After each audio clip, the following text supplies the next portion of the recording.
करता है, तो ये जो क्वाड्रिलेटरल आपका है ABPM।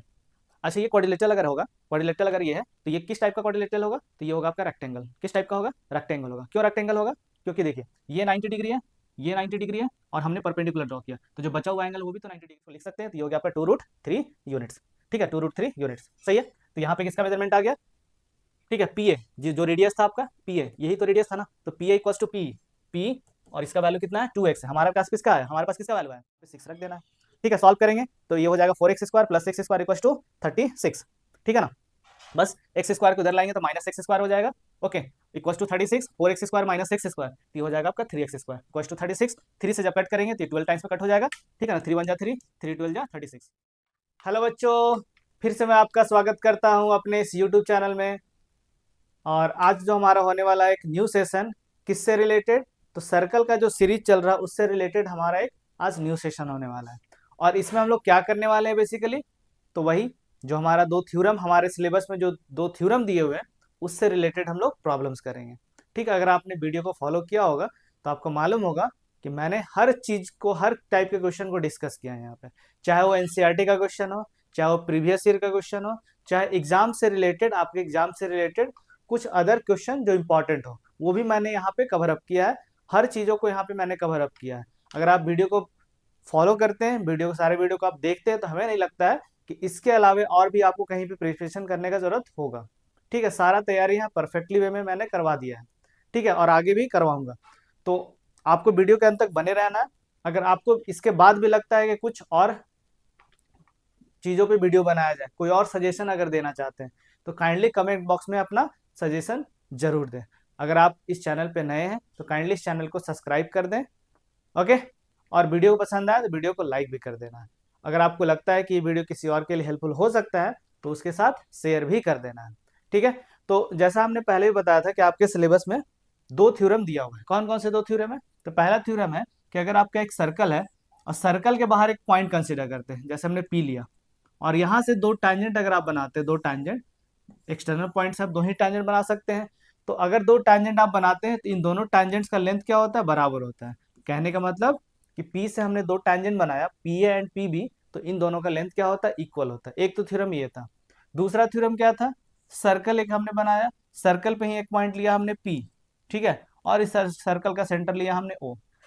ओके, अब इस पॉइंट पे हमने एक टैंजेंट बना दिया, suppose that L।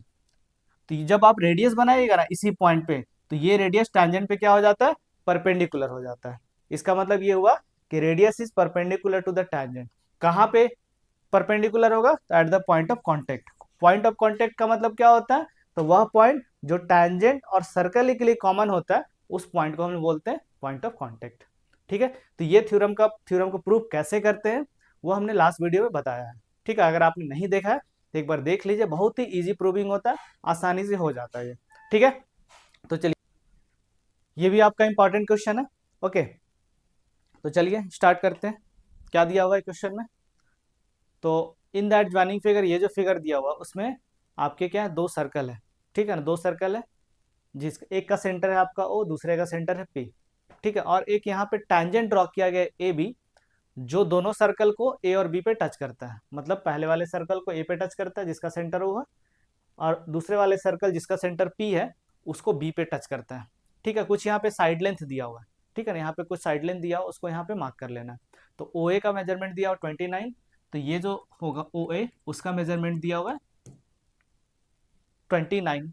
Okay, and next BP का वैल्यू दिया हुआ है, बीपी का वैल्यू दिया हुआ 18, बीपी का वैल्यू दिया 18, मतलब ये रेडियस दिया हुआ, छोटा छोटे वाला सर्कल का रेडियस, यहाँ पे बड़े वाले सर्कल का रेडियस। उसके बाद क्या दिया, ओपी, मतलब दो सेंटर के बीच का डिस्टेंस, दोनों सेंटर के बीच का डिस्टेंस दिया हुआ है 61। Then we have to find the length of A B, हमें क्या करना है, यहाँ पे ए बी का लेंथ निकालना है। ठीक है ना, ये जो आपका ए बी है उसका लेंथ यहाँ पे आपको फाइंड करना है, इस ए बी का लेंथ क्या होगा।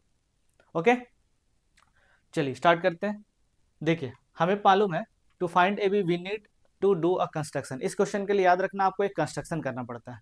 क्या कंस्ट्रक्शन करना पड़ता है, ठीक है ना, तो हम लोग क्या करेंगे, छोटे वाले सर्कल से एक परपेंडिकुलर लाइन ड्रॉ करेंगे, किस पे, छोटे वाले सर्कल के सेंटर से बड़े वाले सर्कल के रेडियस पे क्या करेंगे, परपेंडिकुलर ड्रॉ करेंगे। ठीक है ना, तो draw PM perpendicular to segment OA।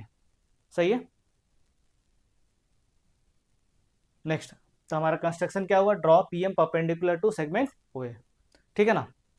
अब देखिए ये जो ए बी है, ये जो ए बी है ना वो किस में बिलोंग करता है, तो ये जो क्वाड्रिलेटरल आपका है ए बी पी एम। अच्छा ये क्वाड्रिलेटरल अगर होगा, क्वाड्रिलेटरल अगर ये है तो ये किस टाइप का क्वाड्रिलेटरल होगा, तो ये होगा आपका रेक्टेंगल। किस टाइप का होगा, रेक्टेंगल होगा। क्यों रेक्टेंगल होगा, क्योंकि देखिए ये 90 डिग्री है, ये 90 डिग्री है और हमने परपेंडिकुलर ड्रॉ किया, तो जो बचा हुआ एंगल वो भी तो 90 डिग्री हो जाएगा। ये 90 क्यों होगा, because we know that radius is perpendicular to the tangent. ये 90 क्यों होगा, because we know that radius is perpendicular to the tangent, ठीक है ना। तो फोर्थ वाला एंगल भी क्या हो गया, 90 डिग्री हो गया। मतलब ये जो क्वाड्रिलेटरल है वो है रेक्टेंगल, ठीक है, ये जो क्वाड्रिलेटरल है वो है रेक्टेंगल, सही है, कोई दिक्कत नहीं है। तो हमने यहाँ से प्रूव कर दिया ये जो आपका है ए बी पी एम, ये आपका एक रेक्टेंगल है, या फिर पी बी ए एम आपका एक रेक्टेंगल है, ठीक है, सही है। अब हमें मालूम है कि रेक्टेंगल के अपोजिट साइड्स क्या होते हैं, इक्वल होते हैं। रेक्टेंगल के अपोजिट साइड्स क्या होते हैं, इक्वल होते हैं। तो यहाँ पे हम क्या लिख सकते हैं, तो यहाँ पे लिखा जा सकता है P B equals to A M. P B equals to A M मतलब ये जो आपका पी बी दिख रहा है, ये पी बी किसके बराबर हो जाएगा, तो ए एम के बराबर हो जाएगा। पी बी इक्वल्स टू क्या हो जाएगा, आपका ए एम हो जाएगा, सही है। और यहाँ पे ए एम का भी मेजरमेंट कितना आ जाएगा, 18, क्योंकि पी बी आपका 18 है। तो पी बी अगर 18 तो ए एम का भी मेजरमेंट आ गया 18। तो यहाँ से हम कैलकुलेट कर सकते हैं, क्या कैलकुलेट कर सकते हैं, व्हाट, ये वाला लेंथ ओ एम। तो ओ एम आप यहाँ से कैलकुलेट कर सकते हैं, ठीक है ना, कोई दिक्कत नहीं है। चलिए उसी तरह से हम ये भी तो लिख सकते हैं A B equals to what, A B equals to P M, A B equals to P M या फिर एम पी। तो ए बी इक्वल्स टू क्या हो जाएगा, एम पी, क्योंकि opposite sides of a rectangle क्या होते हैं, इक्वल होते हैं, ठीक है। अब हमें क्या करना है, एमपी का वैल्यू यहाँ पे कैलकुलेट करना है। किसका वैल्यू कैलकुलेट करना है, एमपी का वैल्यू कैलकुलेट करना है। अगर हम एमपी का वैल्यू कैलकुलेट कर पाते हैं, ठीक है ना, तो इसका अपोजिट जो ए बी है वो मिल जाएगा। अब एमपी का वैल्यू कैसे कैलकुलेट होगा, तो ये तो राइट एंगल ट्राइंगल बन रहा है ना। अब इसमें तो ये तो लेंथ मिल जाएगा इजिली, ये लेंथ आपको इजिली मिल जाएगा, क्योंकि पूरा है 29 और यहाँ से आपका 18 है। तो 29 माइनस 18 तो ओ एम का वैल्यू आ जाएगा। और ये हाइपोटेनस यहाँ पे दिया हो, क्योंकि 90 डिग्री के सामने वाला जो साइड होता है वो हाइपोटेनस होता है। तो यहाँ पे ओपी जो होगा हाइपोटेनस हो गया, और ये साइड दिया हुआ है, बाकी तीसरा साइड निकालना है, तो पाइथागोरस थ्योरम का यूज कर देंगे यहाँ पे, ठीक है। तो यही हमारा अप्रोच होगा, ओके। तो देखिए ओ ए का वैल्यू कितना था, ओ ए का वैल्यू था 29, ठीक है ना। और ओ एम को कैसे लिखा जा सकता है, ओ ए को कैसे लिखा जा सकता है, तो O M plus A M, O M plus A M, सही है। अब देखिए यहाँ पे ओ ए का मेजरमेंट दिया होता 29, that is equals to O M.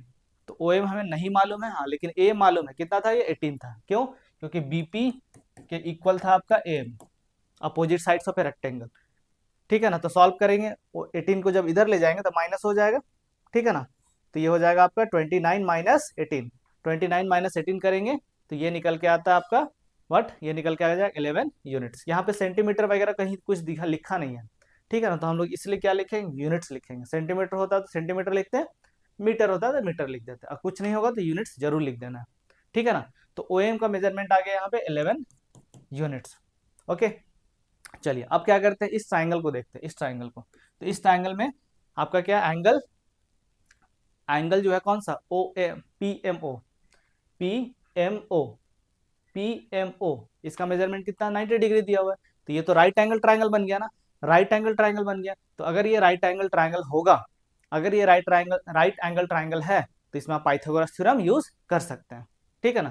तो यहाँ पे पाइथागोरस थ्योरम यूज कीजिएगा। तो ओपी क्या आपका हाइपोटेनस है, 90 डिग्री के सामने वाला side, equals to O M square plus P M square. O M मतलब ये साइड, पी एम मतलब ये वाला साइड, ठीक है। तो यहाँ से पी एम आपको निकालना है। अब बाकी दो साइड का लेंथ यहाँ पे दिया हुआ है, तो ओपी कितना है, तो ओपी 61 दिया हुआ था, तो 61 square equals to O M that is 11, 11 square plus P M square. तो यहाँ से क्या हो जाएगा, 61 का स्क्वायर हो जाता है 3721, और 11 का स्क्वायर होगा 121 प्लस पी एम स्क्वायर। 121 को जब इधर लाएंगे तो माइनस हो जाएगा, ओके। तो ये हो जाएगा 3721 माइनस 121। अब कुछ लोग बोलेंगे सर इधर ला रहे तो इधर क्यों लिख दे रहे हैं। जनरली हमें जो निकालना होता है ना उसको लेफ्ट साइड ही रखते हैं, ऐसा कोई फर्क नहीं पड़ेगा। आप इधर भी लिख देंगे तो कोई दिक्कत नहीं है, इधर भी लिख दे तो कोई दिक्कत नहीं है, ठीक है। हाँ, लेकिन काम हम लोग क्या कर रहे हैं, इस टर्म को इधर ला रहे हैं, मतलब दूसरी तरफ शिफ्ट कर रहे हैं, तो माइनस होगा, ठीक है ना। जब आप माइनस करेंगे तो ये निकल के आएगा 3600। अब दोनों साइड जब स्क्वायर रूट लेंगे तो 3600 को लिखा जा सकता है 36 इंटू 100, 36 को लिखा जा सकता है 6 इंटू 6, और 100 को लिख सकते हैं 10 इंटू 10। अगर आप इसका स्क्वायर रूट निकालना चाहें तो ये 6 आपके पेयर में है तो बाहर आ गया, यहाँ भी 10 आपका पेयर में है तो बाहर आ गया, तो आंसर आपका निकल के आ जाएगा 60 यूनिट्स। किसका वैल्यू? तो पीएम का वैल्यू। और वही हमें क्या करना था? फाइंड करना था। नहीं, वो नहीं फाइंड करना था, हमें ए बी फाइंड करना था, ठीक है ना, ए बी फाइंड करना था। बट हमने पीएम अगर निकाला पीएम, तो इसका अपोजिट साइड क्या होगा? ए बी होगा, because A B P M या फिर पी बी ए एम ये क्या था? रेक्टेंगल था, ठीक है ना। तो पीएम अगर 61 आया तो यहाँ से क्या हो जाएगा? आपका ए बी भी 61 होगा, क्योंकि opposite sides of rectangle equal होते हैं। ए बी का भी वैल्यू कितना निकल के आ गया? 60 यूनिट्स आ गया। बस हमें यही फाइंड करना था। ओके, इसमें कोई दिक्कत नहीं होना चाहिए, सही है ना। चलिए बढ़ते हैं नेक्स्ट क्वेश्चन की तरफ। हाँ, तो आपका एक सर्कल है जिसका सेंटर है पी, ठीक है ना, और पॉइंट ऑफ कांटेक्ट ई पे एक टैंजेंट आपका ड्रॉ किया गया है सी डी, ठीक है, सी डी। अब जब आप रेडियस ड्रॉ करेंगे ना, रेडियस जैसे पी, तो जब आप रेडियस ड्रॉ करेंगे eight the point of contact, तो इसका मिड पॉइंट से एक कॉर्ड पास कर रहा है, इसके मिड पॉइंट से क्या कर रहा है? एक कॉर्ड पास कर रहा है। तो इसका मिड पॉइंट को हमने लिया एफ, ठीक है, इसका मिड पॉइंट क्या लिया हमने? एफ। तो वहां से एक कॉर्ड बना रहे हैं, एक कॉर्ड बनाना होता है, मिड पॉइंट है ना, तो यहाँ पे P F equals to B, sorry E F हो जाएगा, ठीक है। यहाँ से आपको बनाना है कॉर्ड, कॉर्ड का नाम क्या? आपका ए बी, ठीक है ना, ए बी। तो ये जो कॉर्ड है ना, इस रेडियस के मिड पॉइंट से पास कर रहा है, और इसका नाम है ए बी, ठीक है। इस क्वेश्चन में हमें क्या फाइंड करना? रेडियस निकालना है। इससे सर्कल का रेडियस क्या होगा? इस सर्कल का रेडियस क्या होगा? तो आप बोल सकते पी जो है ना, वही तो रेडियस है, तो वो लेंथ निकाल लीजिए, या फिर एपी निकाल लीजिए, या फिर बीपी निकाल लीजिए। तो ये सब रेडियस ही है, वो हमें निकालना है। कुछ लेंथ यहाँ पे दिया हुआ है, ठीक है ना, कुछ लेंथ यहाँ पे दिया हुआ है। क्या क्या लेंथ दिया हुआ है? तो ए बी का वैल्यू दिया हुआ है ना, ए बी, ये पूरा कॉर्ड, ये पूरा कॉर्ड दिया हुआ है 12 सेंटीमीटर, ठीक है, नॉट 12 सेंटीमीटर, 12 लिखा है तो 12 यूनिट्स हम लोग लिख देंगे।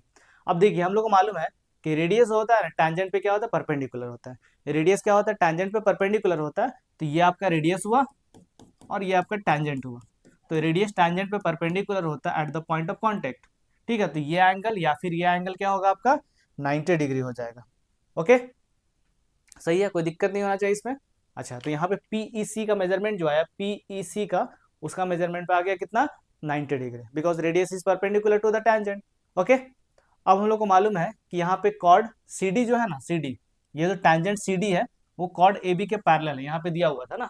Yes, a chord A B is parallel to a tangent, ठीक है। एक कॉर्ड ए बी जो है, जो C D tangent C D के पैरेलल है, रेडियस को मिड पॉइंट पे इंटरसेक्ट करता था, ये दिया हुआ। मतलब ए बी जो है किसके पैरेलल था? तो सी डी के पैरेलल है, ठीक है ना, ए बी सी डी के पैरेलल, ये दिया हुआ इस क्वेश्चन में, ठीक है। अगर हम इस पी को एक ट्रांसवर्सल मान ले, पी को ट्रांसवर्सल मान ले, और ये दोनों लाइन यहाँ पे पैरेलल है, ठीक है, या दोनों लाइन यहाँ पे पैरेलल है, तो यहाँ पे जो एंगल होगा पीईसी, वो पी एफ के पी एफ ए के बराबर हो जाएगा। मतलब ये एंगल और ये एंगल इक्वल हो जाएगा। क्यों इक्वल हो जाएगा? कैसे? तो alternate interior, sorry, corresponding angle से इक्वल हो जाएगा। ये एंगल और ये एंगल क्या हो जाएंगे? कॉरस्पॉन्डिंग एंगल से इक्वल हो जाएंगे, क्योंकि ये लाइन इसके पैरेलल और ये ट्रांसवर्सल, सही है। तो यहाँ पे पी एफ ए का भी मेजरमेंट कितना आ जाएगा? 90 डिग्री आ जाएगा। पी एफ ए का मेजरमेंट कितना आ जाएगा? 90 डिग्री आ जाएगा, सही है, कोई दिक्कत नहीं होना चाहिए इसमें। चलिए, तो इसका मतलब ये हुआ कि पी एफ जो लाइन है ना, ये पी एफ, वो कॉर्ड पे क्या है? परपेंडिकुलर है। ये जो कॉर्ड ए बी है उस पर परपेंडिकुलर है। और हम लोग को मालूम है कि अगर सेंटर से अगर आप एक परपेंडिकुलर ड्रॉ करते हैं, कहाँ पे? कॉर्ड पे, तो कॉर्ड को क्या कर देता है? बाइसेक्ट कर देता है। क्या कर देता है? बाइसेक्ट कर देता है। ओके, तो यहाँ पे ये हुआ कि पी एफ अगर परपेंडिकुलर है किस पे? ए बी पे, तो ए बी को बाइसेक्ट करेगा। मतलब यहाँ पे हो गया आपका A F equals to B F, ठीक है ना, A F equals to B F हो जाएगा। या फिर हम ऐसे भी लिख सकते हैं, ए एफ जो होगा पूरे ए बी का हाफ हो जाएगा, क्योंकि हमको जरूरत है ए एफ का या फिर बी एफ का, ठीक है। तो A F equals to B F, और दोनों किसके इक्वल है? तो हाफ ऑफ ए बी के बराबर है, ठीक है। और ए बी का मेजरमेंट यहाँ दिया हुआ था, ए बी का वैल्यू दिया हुआ था कितना? 12 सेंटीमीटर। ओके, ए बी का वैल्यू दिया हुआ था 12, नॉट सेंटीमीटर, 12 यूनिट्स दिया हुआ था। तो यहाँ से एफ निकल के आ जाएगा half of 12, that is 6 units, that is 6 units. Okay, तो यहाँ पे आ गया एफ का मेजरमेंट कितना? तो 6 यूनिट्स निकल के आ गया, सही है, कोई दिक्कत नहीं होना चाहिए इसमें, है ना। चलिए, तो यहाँ पे आ गया आपका एफ 6 यूनिट। तो ये जो आपका एफ है ये निकल के आया 6 यूनिट्स। हम लोग क्या करते हैं, ये जो पूरा रेडियस है ना, रेडियस कौन है यहाँ पे? P F, sorry P B, not PB, PE, ये जो पीई है वो आपका क्या है, रेडियस है।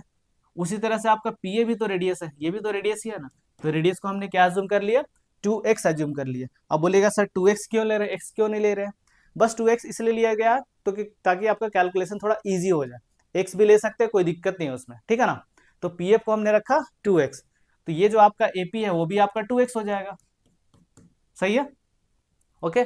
और एक चीज और यहाँ पे दिया हुआ था आपका, क्या दिया हुआ था, ये जो है ना f, वो मिड पॉइंट दिया हुआ था। f क्या आपका मिड पॉइंट दिया हुआ था, इसका मतलब pf जो होगा, pf ये वाला बस लेंथ, ये वाला लेंथ कितना होगा, तो पूरे pe का हाफ हो जाएगा, क्योंकि f तो मिड पॉइंट है। तो pf इक्वल टू ef, या फिर बोल सकते हैं pf क्या है, पूरे pe का हाफ है, सही है, सही है ना। तो यहाँ पे p का वैल्यू हमने क्या लिया था, तो p को लिया था 2x यूनिट, तो pf क्या आ जाएगा आपका, half of, okay, half of 2x, that is यहाँ 2 से 2 कट जाएगा, तो ये हो जाएगा आपका P F equal to X units. समझ में आया। तो इस राइट एंगल ट्राइंगल में देखिए, इस राइट एंगल ट्राइंगल में आपको क्या क्या मिल गया, तो इस राइट एंगल ट्राइंगल में x मिल गया, इस राइट एंगल ट्राइंगल में आपको ये एफ मिल गया 6, और यहाँ पे एपी मिल गया व्हाट 2x। अब यहाँ पे हम लोग अप्लाई कर देंगे पाइथागोरस थ्योरम। तो अब ये राइट एंगल ट्राइंगल को लेंगे, तो पी एफ ए जो है, एंगल पी एफ ए ये 90 डिग्री है, तो 90 डिग्री के सामने वाला जो साइड होता है हाइपोटेनस होता है, तो hypotenuse square equal to perpendicular square plus base square, ठीक है ना। तो पाइथागोरस थ्योरम अप्लाई करेंगे, तो पी ए स्क्वायर, पी आपका हाइपोटेनस है, P F square plus A F square के बराबर हो जाएगा, ठीक है ना। तो P A square equal to P F square plus A F square, okay. बस जो मेजरमेंट आपको मालूम है यहाँ पे पुट कर देना, सॉल्व कर देना। तो पी ए का वैल्यू कितना था, तो पी ए का वैल्यू था 2x, ये पी ए था आपका, तो ये आपका है 2x, तो यहाँ पे हो जाएगा 2x का स्क्वायर, ठीक है ना। उसके बाद पी एफ कितना था, तो ये हमारा आया था x यूनिट्स, तो x square plus A F कितना था, तो एफ था 6 यूनिट्स, तो यहाँ पे 6 रख देना है, ठीक है। सॉल्व करेंगे तो ये हो जाएगा 4x square plus X square equal to 36, ठीक है ना। बस एक्स स्क्वायर को उधर लाएंगे तो माइनस एक्स स्क्वायर हो जाएगा, okay, equal to 36, 4x square minus X square, तो ये हो जाएगा आपका 3x स्क्वायर इक्वल टू 36। 3 से जब कट करेंगे तो ये 12 टाइम्स में कट हो जाएगा, ठीक है ना। 3 1 जा 3, 3 12 जा 36। अब दोनों साइड जब स्क्वायर रूट लीजिएगा, दोनों साइड जब स्क्वायर रूट लीजिएगा, तो x equal to square root of X square क्या हो जाएगा, x, और X square square root of 12, तो ऐसे ही छोड़ देते हैं हम लोग, ठीक है ना। फिर क्या करेंगे, आपको मालूम है 12 को लिखा जा सकता है 4 इंटू 3, ठीक है ना। तो स्क्वायर रूट ऑफ 4 ये आपका 2 आ गया, और रूट 3 को हमने ऐसे छोड़ दिया एज इट इज, तो ये हो गया 2 रूट 3 यूनिट्स, ठीक है। आप चाहे तो रूट 3 का वैल्यू पुट कर सकते हैं 1.73, ओके, सही है। तो x इक्वल टू आ गया 4 इंटू 3, इसको लिख सकते हैं, तो ये हो गया आपका 2 रूट 3 यूनिट्स, ठीक है, 2 रूट 3 यूनिट्स, सही है।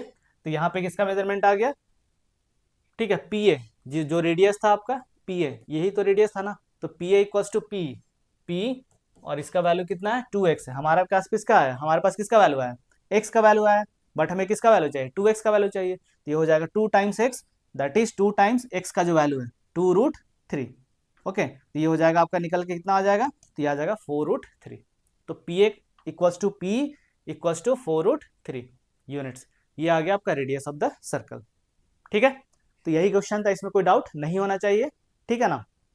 तो आपको समझ में आया होगा कि किस तरह से इस क्वेश्चन को बनाते हैं, अप्रोच हमारा क्या होता है, ये समझ में आ गया। 1 से 2 बार आप प्रैक्टिस करेंगे, सब कुछ क्लियर हो जाएगा, ठीक है। इसके बाद भी अगर लगता है कुछ डाउट है तो काइंडली आप कमेंट बॉक्स में जरूर बताएं, ठीक है। अगर आप इस चैनल पे नए हैं तो चैनल को जरूर सब्सक्राइब कर दें, अगर आपको लगता है कि ये वीडियो किसी और के लिए हेल्पफुल हो सकता है तो उसके साथ शेयर भी कर दें, ठीक है। तो मिलते हैं नेक्स्ट वीडियो में, thank you for watching my video.